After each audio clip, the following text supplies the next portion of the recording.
As government budgets and low-income countries suffer, education systems face severe cutbacks that will result in stalling any further progress in educating children around the world, undermining any gains that have been made over the past decade, and contributing to the downward economic and social spiral.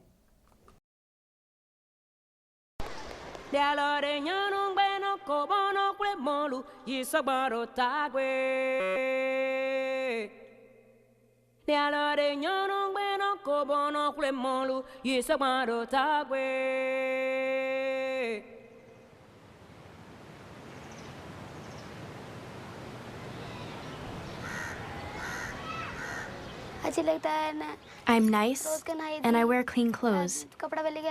I don't fight with anybody. I speak nicely to people, and I'm sincere.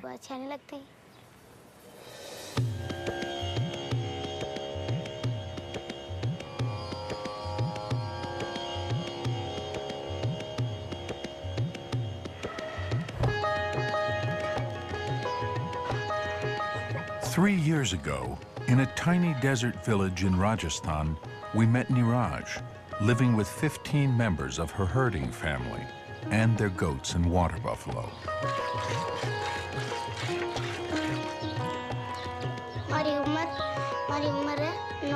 I'm about 9 or 10.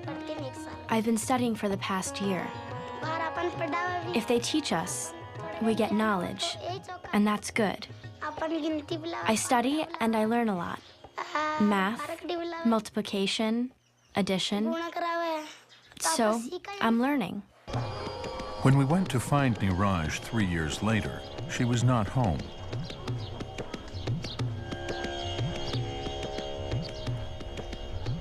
She had been taken out of school 2 months earlier to help her brother, uncle, and cousin graze the family's livestock. We won't send her out again.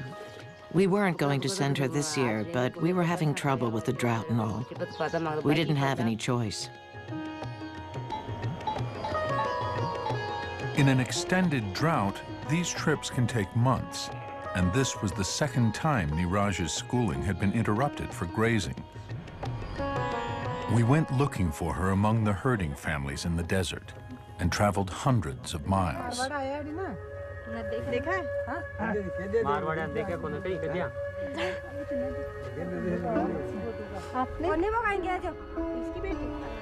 भेड़ में तटे देखी माता जी के नहीं प्याऊ का भेड़ चलाते देखा प्याऊ के पास स्कूल जाती है हां गुजरा बास मां का बड़ी ना मां को पता नहीं चला बड़ी. We were unable to find her on this trip.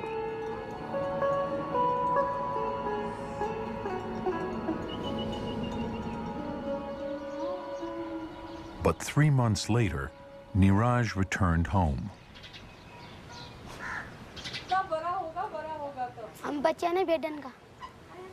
I was taking care of the really young cattle,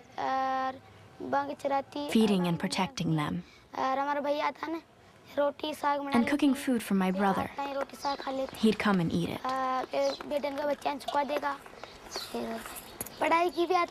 I missed school and my brothers and sisters.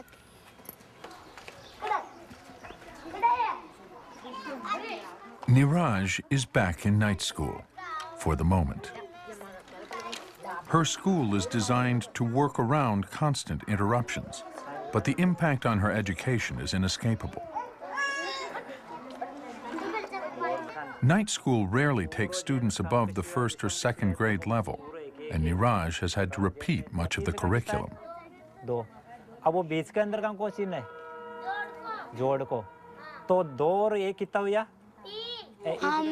I can write my name and write numbers, and I can do my multiplication tables. I used to know more, but I've forgotten because I went with the cattle. Now that I'm back, he'll teach me and I'll learn quickly. I'll learn and be able to teach children. Of special urgency during this economic crisis is the fact that education is a key route out of poverty and fundamental to economic growth and development.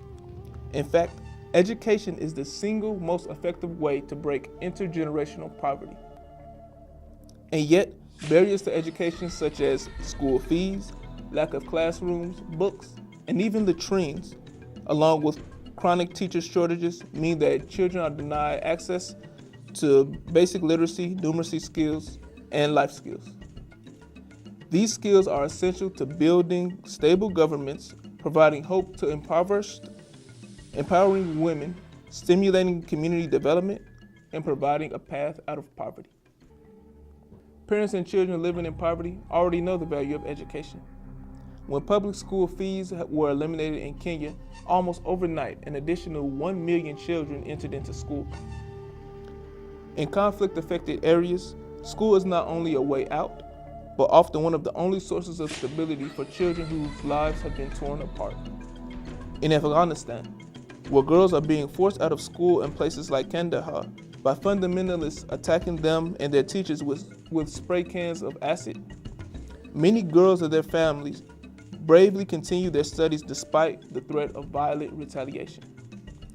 We must act in solidarity with families around the world to make it possible for all children to access a quality